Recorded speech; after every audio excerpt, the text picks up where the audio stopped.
All right, everybody, we are back with another episode of Bigger and Louder with Anthony and John. As always, I'm Handsome Face Anthony. And I'm Johnny D. John, it's been a while since we were able to connect. Last time we were speaking, March Madness was our last talking point, but I got to ask, how's your bracket doing, man, off the Dan Patrick show? Last time you were in third place, but have things kind of spiraled out of control, or are you kind of in the seat to kind of hit first place? So just kind of tell me what's kind of going on right now, man. Well, I would be happy to, and I would also be happy for us to put this to bed and never talk about March Madness again, Anthony, at least not until next March, because I went from that first day or two being in third place, hitting the weekend, holding strong. And then by Sunday night, I was, I think, in seventh place. And now there's nothing to report because I am in 20th place with just 20th UConn. place. Yeah. I mean, there's like thousands of people on there, right? So like I'm tied for 20th with, who knows how many others.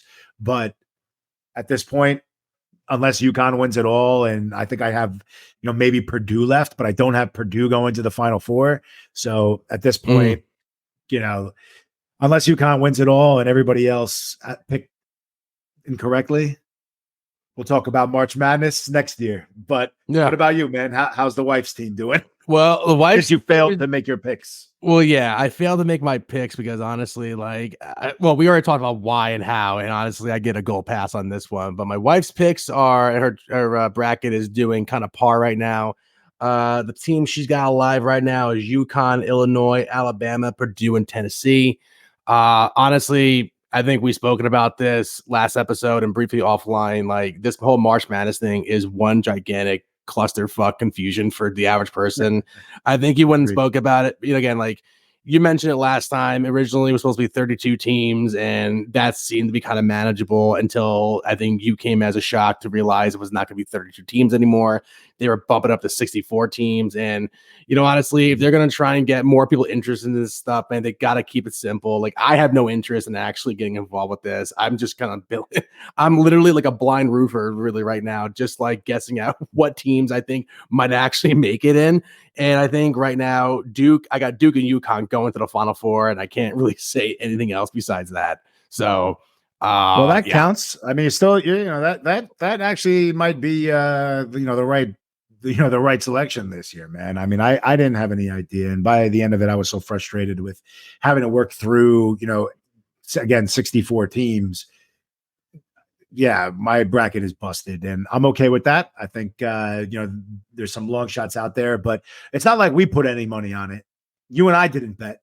No, but it's a time. So, no big deal. It's your time, literally. It's like you try to do something because it's going to be fun, interesting, entertaining, but it's like you want to be simple and just kind of quick to the point to kind of go to the office, talk to your friends with. But if it's going to be this complicated and this kind of web of like possibility, statistics, combination, it's like it's not worth the headache. I mean, I can go take a college class and learn statistics then. You're right, dude.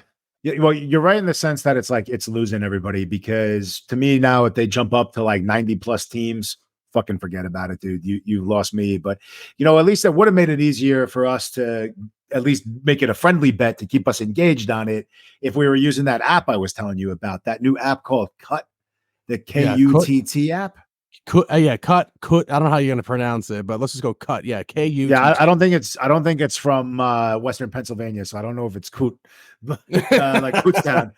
Kutztown. No, I heard about it. Like obviously out in California, and as in most of the states, like gambling is like a huge piece of the sports entertainment and sports world now. Yeah. So, people are plugging it on every which way radio station. So I picked this up on the 710 ESPN radio station out here in Los Angeles. And I was like, you know what, let me give it a shot because we're doing our own thing here.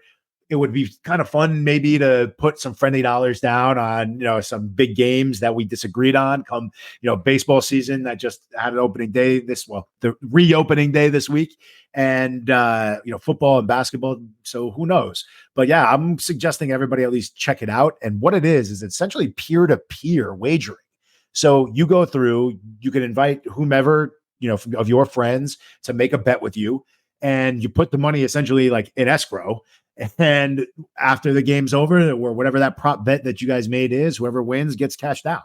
So I think Yeah. I haven't really read too much into it yet, but Anthony and I think might take a venture down there and at least make it friendly for some of these sports seasons and playoffs coming up. I mean, look, I can see. Listen, I've said it for a long while now. Anything that kind of comes on the internet is basically kind of gimmicky, and this is kind of like I looked into it. I mean, I can see the value out of it, where you can connect with like your peers or people across the world and make like random bets, side bets, and under the counter bets, whatever you want to call it. I still don't. I mean, listen, I have 2 points here, right? First, I can see the value out of it. It's almost like playing if you're a big gamer and like before for many years, like people always wanted or they requested the ability to have like more of a networking platform to play people. Let's say if you were on the East Coast, maybe you want to play someone on the West Coast for a video game, whether you want to play Madden, you want to play baseball games, you want to do the World of Warcraft, whatever, and that became a thing. And now people are kind of like doing that. And I think in the betting world, this is kind of like its own little thing in its own right. But again, with gambling, there's, as you pointed out, there's like a lot of laws and regulations when you think about state by state. I didn't look into the app as much. I had to look into it, but by any chance, when you look at the app, is it just traditional sports betting, like the over under to like a peer that you want to like request to bet with? Or can you like make like a bet like, okay, the coin toss, I'm betting you $100, it's going to be heads, or you can make like loopy bets like that, if that makes sense. I'm 99% sure, and we'll confirm this in a couple minutes here, like 99% sure that it is, I'm 99% sure that it does include prop bets. So yes, like heads, tails, over and under yardage, what color Kool-Aid or Powerade will they dump on the coach during the Super Bowl. Like I think it's going to be all that stuff. So let's just go ahead and log in and we'll check this out. And again, like This is the KUTT app, KUTT. I downloaded it through the the Apple Store, but you can get it on all the your different platforms there. And let's just see here. Yeah. Because the other thing I'm thinking about, and we'll touch more on this, is like I saw it's a paid app, right? And I get like, it's supposed to be the new thing that people want to grab their heads onto. And again, I don't understand like why. Well, again, maybe that is the selling point. Like, right, like you can actually just do like these sort of like gimmicky bets where, right, like will Travis Kelce like make out with Taylor Swift this morning? Yes or no? Like, you can do anything you want to in terms of like creating things. But again, like what's it like? Again, this is where the gimmicky part out of it, like why pay an app to do that when you can create a live chat room or a live, social media group platform, text. You want to have a group text. That's for free. Right? Why not go to if you're in the East Coast, you can go to AC, stand outside of a casino, and just put a sign up and be like, "Hey, like we're doing off bettings here for free," and then you can meet people that way. Or if you're on the West Coast, you can go to Vegas or Reno. If that's your bread and butter. But like, I guess it's like I know you're paying for the convenience out of it, but again, like the internet is still a playground where you can grab someone's attention for free if you wanted to. And I guess I don't understand like why. Again, like obviously the people who create this app are trying to make $1, right? That's what you do it for. But I mean, again, I'm curious to see how long this is going to last. Like FanDuel or like DraftKings, or if it's going to be like sustainable for the long term. Well, I guess I would say that I don't think it's a paid app in the sense that it costs anything to log in or to download. No, but if you want to make a wager, I'm now curious what their percentage is that they would take. So let's just go into right. So like let's just go into like some of the college basketball games today. Yeah, I'm looking at it right now too. Right. So like right now, for example, like we've got the Huskies who are giving 8.5 to the Illini, and the odds right now are like you could bet the money line at -348. Or I can go into a spread, and I can bet the total, right? And it's like under, for example, a 155. Now you can also put custom odds in, so that then makes this where I can give Anthony, let's say it's the last 5 minutes of the game, and the Huskies are up by 5 points. I can say, hey, do you think they're going to cover? Right? Are they going to expand that lead to the 8.5 or whatever? And I'll give you 2-1, right? And I can give him odds like that, and it would pay out through the app. So that's pretty cool. There's also other, you can go through and browse games. There's a social element of this where I think you can post and accept bets, and people can accept your action from the public realm. So, if you want to, again, give, instead of 8.5 points, you're like, yo, you know what? I'm a Connecticut UConn Husky. I'm going to go ahead and give you 10 points. We're going to blow your ass out. There you go. Like, somebody can accept that and say, no way. I think, Illinois is going to cover that. No problem. Or win outright and, cover that and accept that action. So I think, like, it's worth at least looking into, especially with, baseball just heating up. I know my cousins are super into baseball out here with Los Dodgers, the LA Dodgers. And there's 2 Yankee fans among us and, 1 Angels fan. And then a couple of them couldn't give a fuck about baseball. But it's the fact that KUTT app can do that. You ever see the movie The Big? Again, we always go back to film. It's just like my bread and butter. But like, you ever see the movie The Big Short about the financial crisis that had back? Okay, of course. So what this sounds very much like what happened in The Big Short when they explained like how the banks were betting on the housing market to fail or to succeed, and then obviously they were giving those loans and they were giving out these it was a whole paper trail. I gotta watch the movie, like the specific lingo. No, you're right. But yes, they gave correct. They were essentially betting on their lendees to default on their loans. Yeah, they hedged to default. So like there was another example they give that was a little more concrete that we're talking about, and they like, let's go to Vegas right now. And I think Selena Gomez is sitting at the craps table, and she's like, okay, I'm going to bet right now that probably I'm going to hit, at the blackjack table. Sorry. She said the blackjack table. She's like, I'm willing to bet because I've hit blackjack or come close to, I've been winning. I'm going to bet that I'm probably going to come close to win this next bet again. Somebody in the crowd hears that and they make a bet off of that bet. And then someone behind that person makes a bet off of that person's bet, and so on and so forth until all of a sudden she doesn't hit, she loses, and the whole crowd loses everything. And that's basically what like this app is essentially doing, where it kind of gives you that flexibility. Like, okay, we're in the last 2 minutes. We bet earlier it was under over, but I'm gonna bet you this. It seems like it's endless. That's pretty crazy. I'm glad you brought that up. Like, I don't think we were even planning on talking about this, but this is like interesting topic here, man, because what I wanted to get into was, Shohei Ohtani, but everybody's talking about Ohtani. Yeah. Everybody's talking about, how or did his interpreter access his money? Was he gambling? Was he involved? You know what? Like, I'm done giving athletes the benefit of the doubt. So, let that speak for itself. But you make an interesting point with copying bets. And one of the things that I know has made like a lot of headway recently, especially like on Reddit, which like I'm not huge on Reddit. I know Anthony and I joined it because we were playing wild card football when it first came out, which ended up bring a really interesting thing in here. Wall Street Bets is basically like a blog or like a subreddit, whatever they want to call it themselves, that mimics and follows all the people in our Congress and Senate, all of our lawmakers, and they say, hey, what is the, actively monitoring the stock portfolios of all of our elected officials, and how are they moving big blocks of money around? And quite frankly, like, it's incredible how we as Americans allow this level of fucking blatant corruption to exist, but nonetheless it does. So let me just put a little bit to this. If you can't fucking beat them, join them.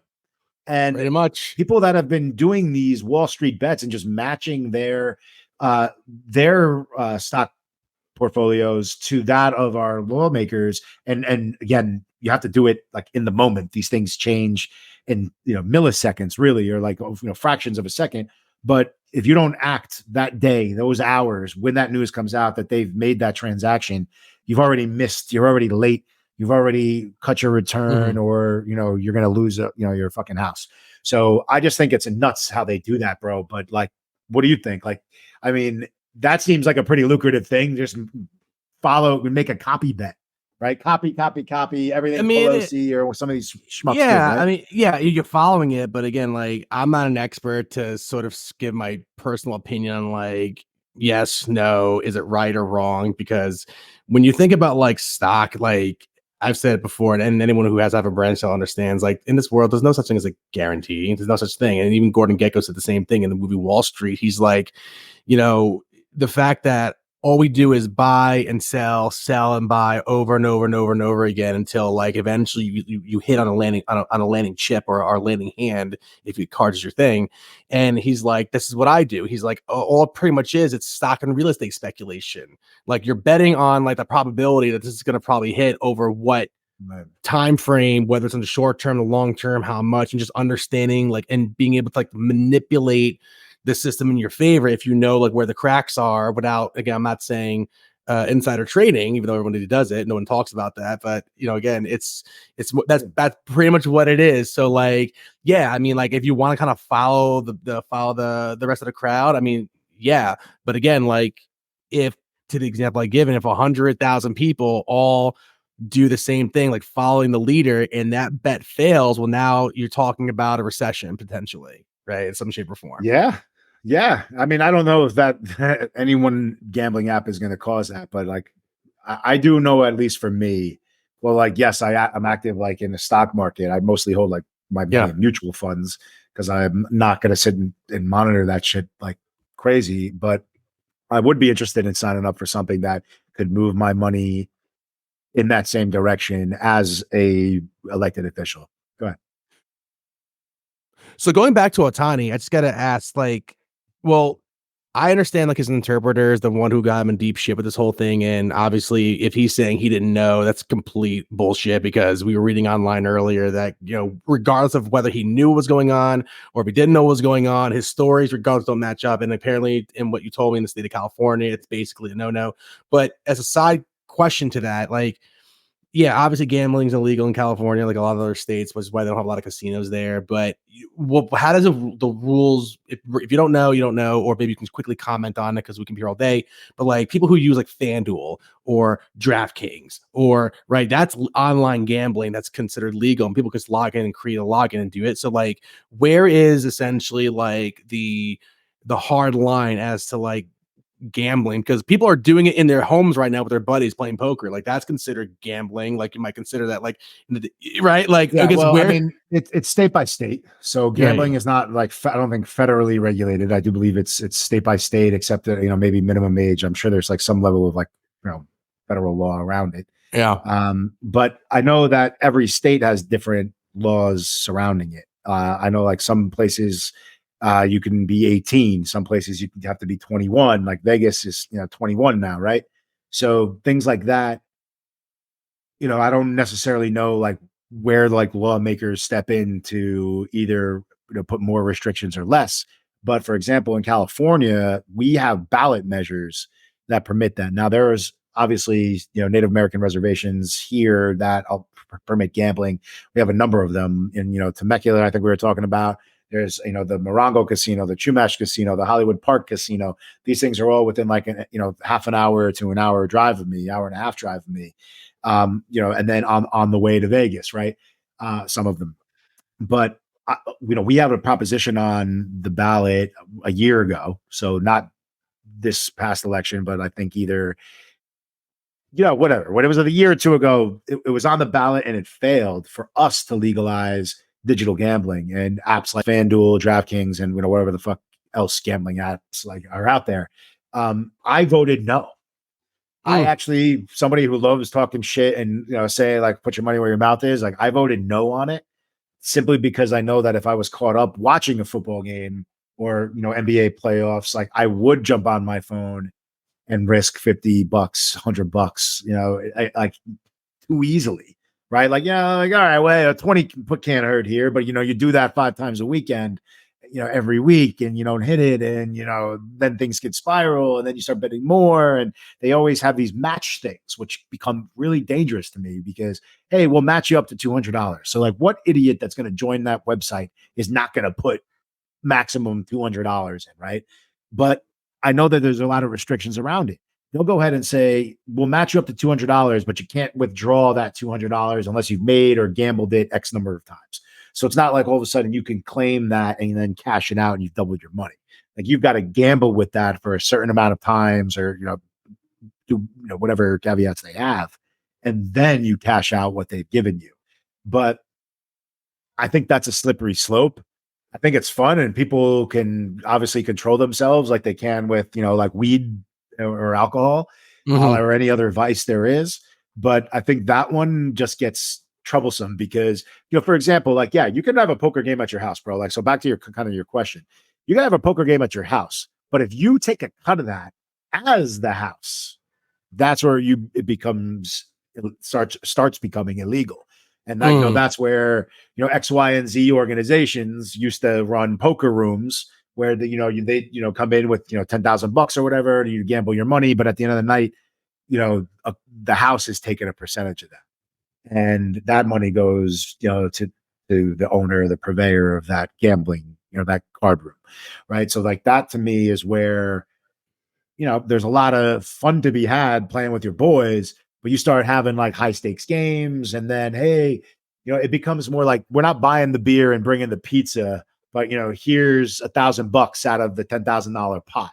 And like, that's where people. Yeah, I only bring it up because I was speaking to somebody. This guy was from Europe, believe it or not, was recently, and we were on a topic similar like this, and he didn't understand. I was trying to explain to him, like, out of the United States has like 50 states that all kind of in a weird way operate independently of each other, that are not exactly going to be like a sort of like a utopia. And he's like, I don't understand it. Then he's like, then why are you guys called the United States of America? I'm like, bro, like, I think we're still trying to figure that out right now. Like, and I think it really kind of starts, honestly, if you think about, like, in a weird way. And again, we're not going into this sort of convo, but I kind of told him about this. I said, listen, like, if you think about it, like the United States in a weird way, it is kind of like Africa. We have all these little countries, and like they all kind of operate independently, but they're their own little countries on the continent of Africa, whereas we are all united under like the same country, but we all have a little say in what each state does with their state leaders, et cetera, like that. But he's like, but I don't get it. How are you guys united? I'm like, I don't.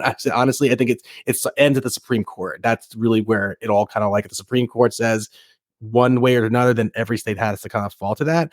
But yeah, I guess the other thing to that as well, I guess maybe again, like, why California or other states are kind of see gambling as taboo. I mean, if you think about it, if you're really kind of pushing it out the door, in a weird way, you're kind of promoting like addiction. There's a lot of people who have like really like bad addictions to like gambling, it could be like smoking, alcohol. Some people are addicted to like sex or this or whatever. And this could be something like where you're kind of like you're allowing them to do it. But in reality is like, I don't really kind of like talk any further, but it's a weird kind of concept. Like, some states will permit it, some states will not. But again, like, just because your state doesn't permit gambling doesn't mean people are not going to be doing it on the back end, whether it's like, as we talked about, in your basement with your friends, or creating a login with a fake, zip code saying that you really live in New Jersey when your address is really like, Los Angeles, California, and then just trying to like manipulate the system in your favor. Yeah. It's like, that a becomes weird, tough to do. yeah. It really does. Yeah. That becomes tough to do because, like, where you don't want to have a proxy, like, unless you have like a VPN, right? Where that's like basically a security wall that hides your IP address and your location from other users on the internet. If you're using a VPN, I think that you can probably work around some of like the legal gambling methods. But I'm interested to keep talking about this, man, because it's like, it is a slippery slope, and you may make a good comment, which we obviously could go 1,000 different ways on, because like we aren't super united right now. And gambling, me, is one of the things that varies like the most widely, right? Like, with it's, there's obviously marijuana, right? Alcohol is in every state now, but marijuana is on the rise in every state with recreational legislation. And it's sooner or later, it's going to become federal law that it is probably decriminalized, at least, or Well, it already is at most decriminalized. at the federal level Well, no, I think for a lot of like I mean, let's for be serious, states. like, Yeah. for states, right? But like, to your point, something I'm going to bring up, but like, that may be true for now, but think about all the people who are currently still in jail for the rest of their lives because many years ago, back in the between like the 30s, 20s, even the 40s, where marijuana was, You mean like up until like people are still getting arrested for bullshit? But no, but like they're in Right. they're in there for the rest of their lives. Like there wasn't like no They due should be let out. process. They should, but again, they are pretty much like buried in a broken system that's like hasn't caught up to the current, and they're kind of fucked at this point. Like, so The United States criminal justice system is fucked. The United States criminal justice system and its a lot of whole and places its are, entirety is. But I mean, you know, yeah. right now, man, like with the for-profit prison system, those donors will never allow lawmakers to commune the sentences of current incarcerees or like the incarcerated population. I just think it's like way too corrupt to ever allow that. Like you can go ahead and say, yeah, sure, it's no longer going to be, but like you said, those poor bastards that have been locked up for however long for bullshit, you know, because of the corruption, they won't ever see justice, to me, at least, like justice in my eyes, which is like, yo, if you're in jail for weed, you can buy it on the corner. You can buy it now in New York. It literally every fucking bodega that there is. It's just the fact that people are still in jail over it is nothing but a dollar sign to me. And it just is like a slippery slope, man, because like, look at what's happening. Like, it's not just the public. We have people in high profile positions, like athletes, major athletes.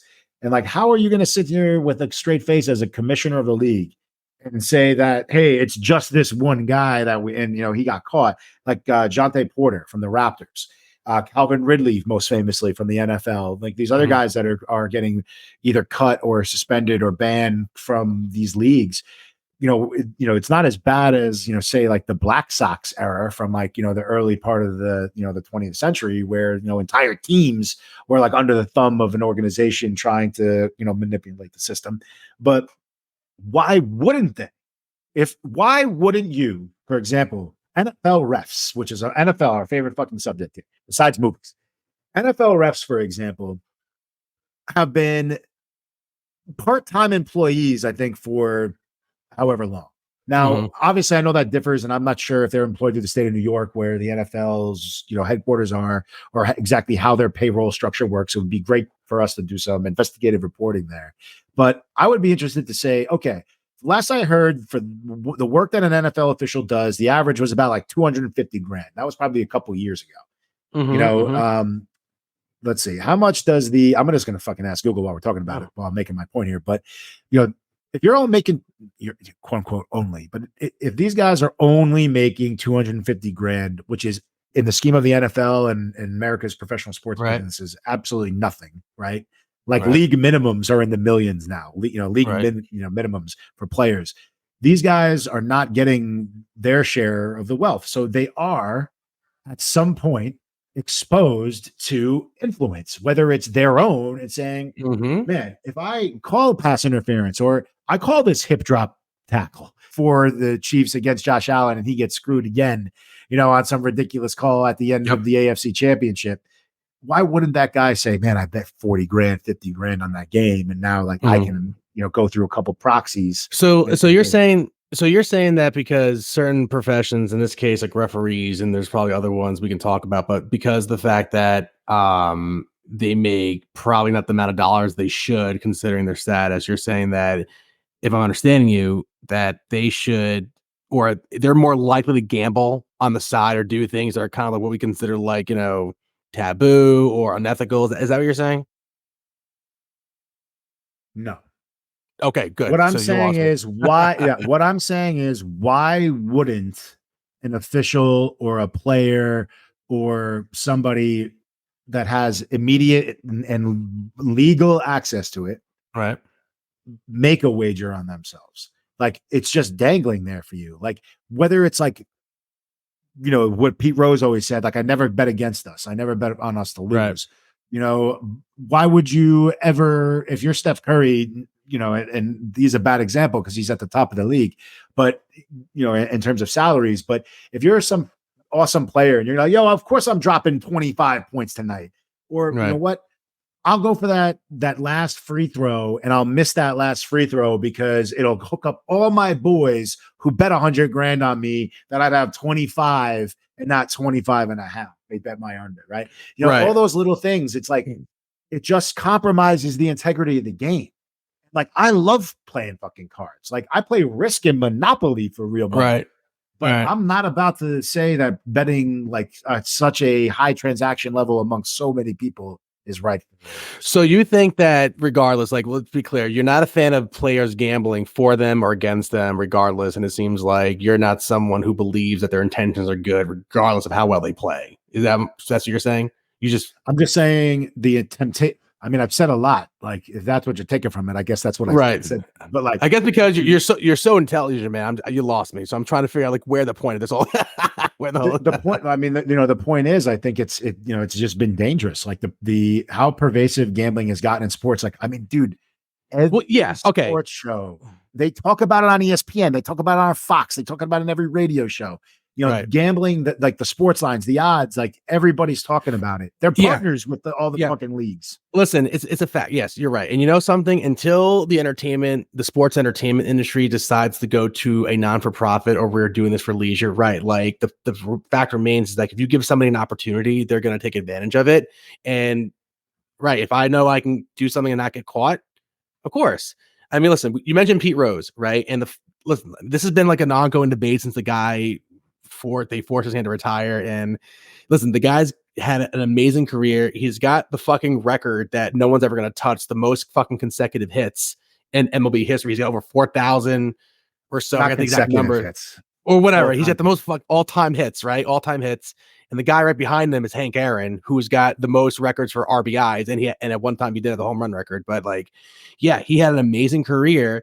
He was betting on the sports, right? And they said to him, like, how could you do this? He's like, oh, well, I was never betting on us to lose. Or if I was, it wasn't mean I wasn't trying. But they're like, how the fuck do we know that? Like, how the hell do we not know what type of game you were going to fucking throw? And listen, when I was a kid, like I heard like Pete Rose got brought up. I remember the MLB Association, like his name got brought up a couple of times about like, oh, they're gonna look at his case again. Should we let him into the Hall of Fame? And denied. And they kept saying like, oh, it's been over X amount of years. Let's cut the shit and let him in. I think they were trying to make a point about like, no, like if we make exceptions for you, we gotta make exceptions for other people that are on our hit list. But at the time, yeah, I was also like very young and naive and ignorant at the time to believe like, yeah, let him in too, like who gives a shit. But now as I've grown as an adult who like can appreciate like the game, I understand the literal games that adults do like in the adult world, right? It's very easy for an adult to say, oh, I really wasn't doing something, or these were not my intentions, but really they were, because people are very good about spinning a narrative or spinning a web to make you what you want to believe, just to like not get them in knee deep in shit to fuck with their career or their reputation, to let them keep doing work on the side. So yeah, it is kind of a weird thing when you hear people betting on sports specifically for their team or against their team, because when this is all said and done, like they don't have to collect money on a fucking debit card or through like an online transaction. These guys are fucking millionaires. Hey, listen, I'm going to withdraw $2 million. Okay, here it is. It's my backpack. Yeah, me, it's at the locker. Hey, did you win? Yep. Here you go. Bye-bye. It's done. And that's literally how it's done. Right. Well, that's what's getting Ohtani in trouble, right? It's not that his guy, or like, maybe getting Ohtani in trouble. Like his interpreter was betting, or these bets were made through an illegal bookie.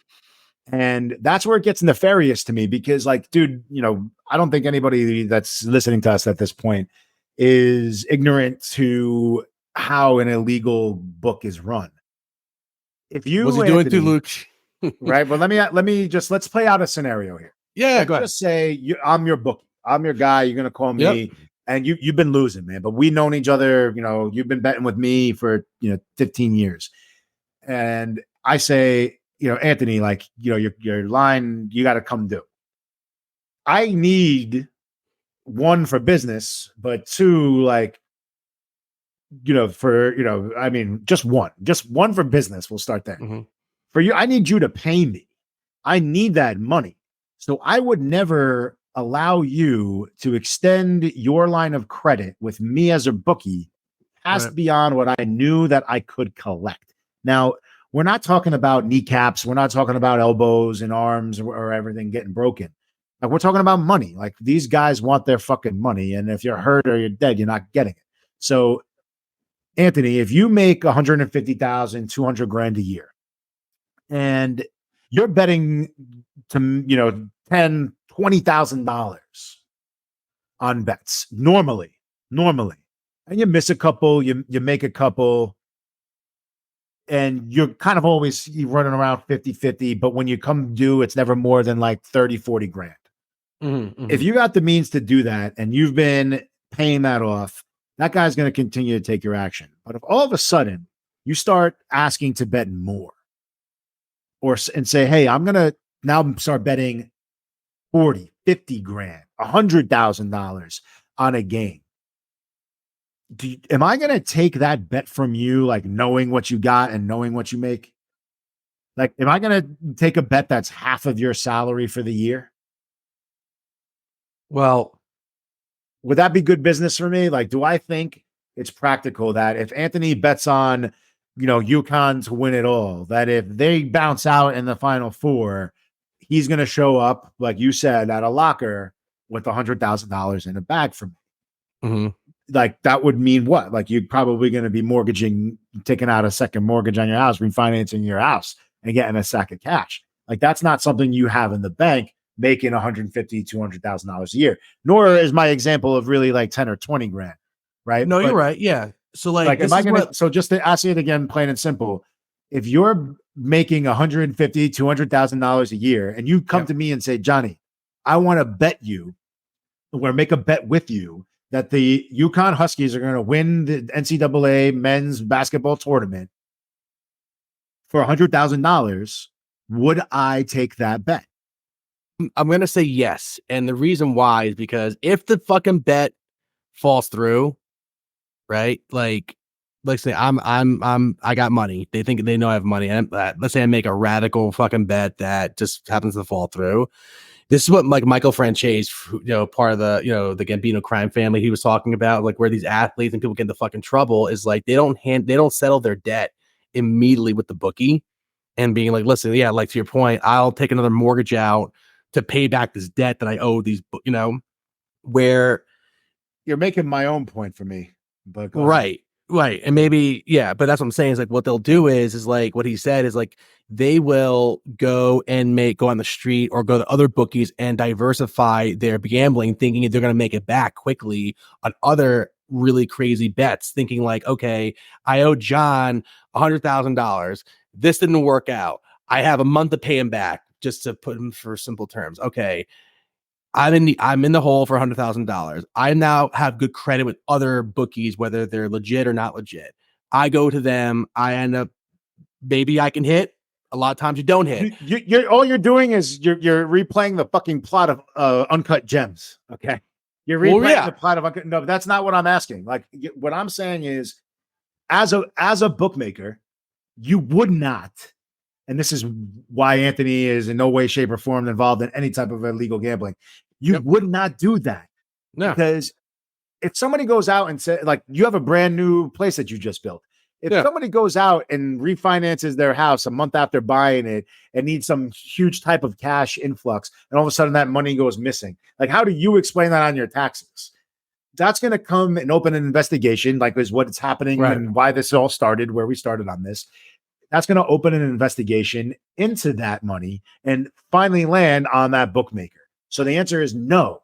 You would never extend a line of credit to one of your players that would extend them beyond what is immediately payable for them, unless they are, in fact, some big shot NBA player and could go and move $500,000 or several $100,000 around, and make it look legit, right? It's going to be complex. That's not what was happening here. This was like money was transferred to an illegal bookmaker, and I don't know if it was from Ohtani's accounts or whatever, but money was transferred in excess of like $4.5 million. That $4.5 million is like 10 times, if not more, what this interpreter, who I believe they said he makes around like 400 grand a year, was bringing in. Like, you just wouldn't do that because, okay, another 100,000, another 100,000. Now he owes me $1 million. Like, when the fuck are you going to collect that money, dude?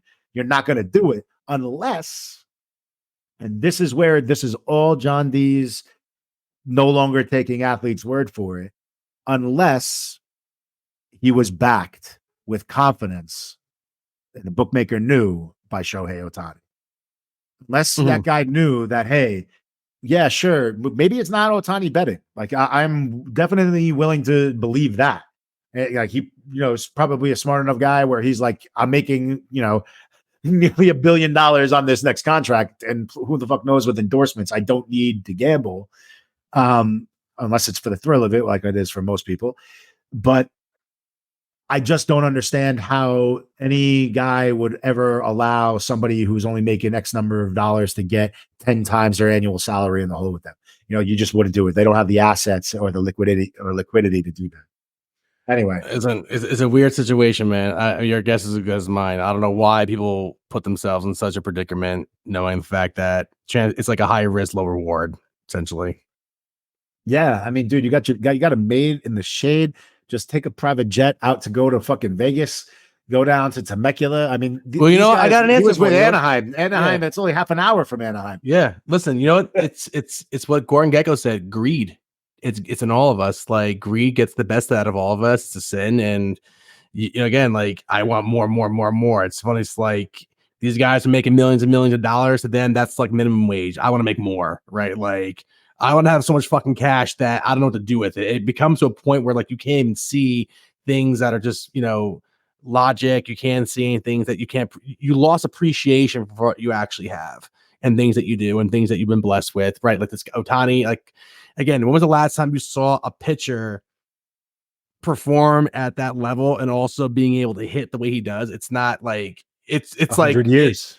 Right. I mean, like, I know that's what the National League wants. They want pitchers to hit, and that's like they factor that into like their statistics in terms of like, you know, potential of runs batted in or like, you know, all that shit. But like, he's a guy who actually plays like he's been doing this. He's been batting. Can I ask you another question to expose your lack of baseball knowledge? Yeah. Go ahead. Do you still think that the American and National Leagues have different rules with the designated hitter? Do they still have if I'm not mistaken, I believe, yeah, they do. The American League has a designated hitter. Pitchers in the National League still hit. No, it's gone. That's gone. Change that too.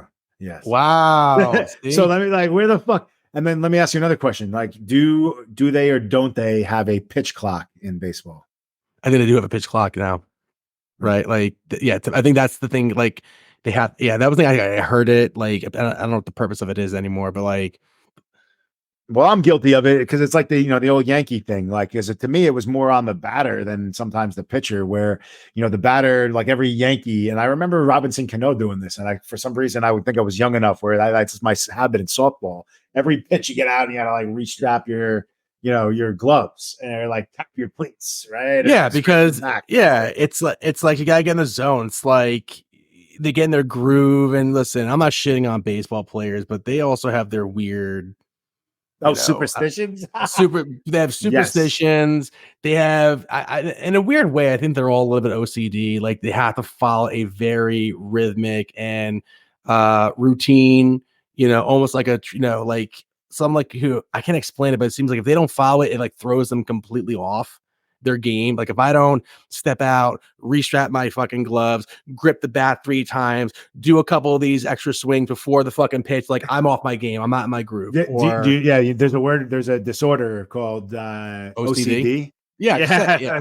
Yes, that's exactly what it is. I think they all have OCD in their own way. Who's that fucking pitcher? He was a reliever for the Phillies. He was a dude that used to bend over. He used to pick his arms up, like both arms would go up like he was flying like a bird. Like I can't remember his name, but like no, it wasn't for the Phillies. He played for the Nationals. I think it was the Nationals. And before he would throw the pitch, he would like lean over like he was bent over. Mark Fidrich. Yeah. Look at him. Mark Fidrich. He would bend over. His arms would go out like he was flying like a bird. And everyone, no matter what team he faced, the crowd would imitate him because that was like his ritual. Like he had to do that before he would throw a pitch. Otherwise, he was off his game. Right. Like, that's interesting. Yeah. I mean, look, like these guys, they get there for a reason, and I guess they got their beliefs and they stick to them. But for me, like, I don't have the discipline, and like, that's like the martial arts, right? Like there's no, you got to be disciplined. I remember my first foray into karate was with a neighbor of mine, and my brother, those of you that know my brother, he's not into combat sports. So this neighbor invited me to the karate class. And I was like, sure, I'll come. Like, this will be fun. And I couldn't hack it because the discipline that you have to have, like standing there, be quiet, sit still. The guy would come in your face just to test your concentration and like make funny faces, like a monkey or funny noises. And just like, we were young kids. I was probably 10, if that. I just couldn't hack it. Like I was laughing and breaking concentration. So I wasn't among those that had any of that. And to me, I feel like chaos is more of chaos is probably the wrong word, but like the boundaries. Like, I like to keep the bumpers on, but like I like to bounce between the lane. You lost I me. like, What the fuck does that mean? What the fuck does that mean? well, You like think about it, chaos, but you want to stay in your lane? Like you just said two opposite things. No. I said that chaos is not the right word for it, where it's like, I like, everything I don't need everything to be picture perfect and in its place. Yeah, So you lost. So, bum. Yeah, so I've never had any luck with karate, but that does lead me to say that we had such an excellent time at that Roadhouse screening last week, Anthony. That Inside Kung Fu, Inside Karate magazine have invited us back to the grand opening of the Martial Arts History Museum next Saturday, April 6th in Glendale, California at 12 o'clock noon. They're going to be having a ribbon cutting ceremony. They're going to be having a ribbon cutting ceremony. I hope everyone can make it. It's actually only going to be $12 for adults and $5 for kids. And adults are 18 plus. So definitely bring the family down. There's going to be tons of, legends from the Kung Fu and martial arts world there. They've acted and directed in countless number of films. There's going to be memorabilia there. I know they're going to be having something around, what is it? The Last Airbender or something like that. But they're going to be hosting a ton of different events. So please join us next Saturday, April 6th, down at the Martial Arts History Museum's grand opening in Glendale, California, 12 o'clock noon. John, I got to ask you just two questions. One, are they going to allow you to cut the ribbon? And two, will Jackie Chan be there? I don't think I have a snowball's chance in hell at getting my hand on that pair of scissors, but now I might pack my own. But I also think that I would get. You're gonna recut it. Yeah, I'll recut. I'll cut a piece of the ribbon that they're hanging behind us. Yeah. It's like on the side, like yeah. and then I don't know. Honestly, a lot of the people that I've met over like the past couple of weeks, and and working with the magazine, they have all worked with Jackie Chan at some point in their career. So whether that's choreographing him, fighting against him, or being a stunt double, or being one of the guys that gets his ass kicked. These gentlemen have all been incredible. And let me tell you, dude, the last thing I'll say is even some of these guys at 75 years old or more still look like they could kick your ass, man. Yeah, like they look like they could just crane pose and it's funny you said crane pose. I mean, I consider that like well, when you say crane pose, I don't know if you know this, but in fact, we brought up Jackie Chan, that Jackie Chan and Ralph Macchio are going to be releasing another new Karate Kid movie. Not Cobra Kai, a new movie. I saw like a teaser poster that it leaked, and I don't know how they're going to write in Jackie Chan. I don't know if he's going to be Mr. Miyagi's brother, his cousin, his other best friend that didn't want to kill him, like in the second movie. I don't know how they're going to, again, write him in relevant opposite Ralph Macchio. So I'm just curious. It's supposed to be, from what I've read, because I've heard about it too. From what I've read, it's a continuation of his character who helped train what's his name there? Jaden Smith, right? Like Will Smith's kid in the 2010 version of it. So I think his name was Mr. Han. But yeah, Mr. Han.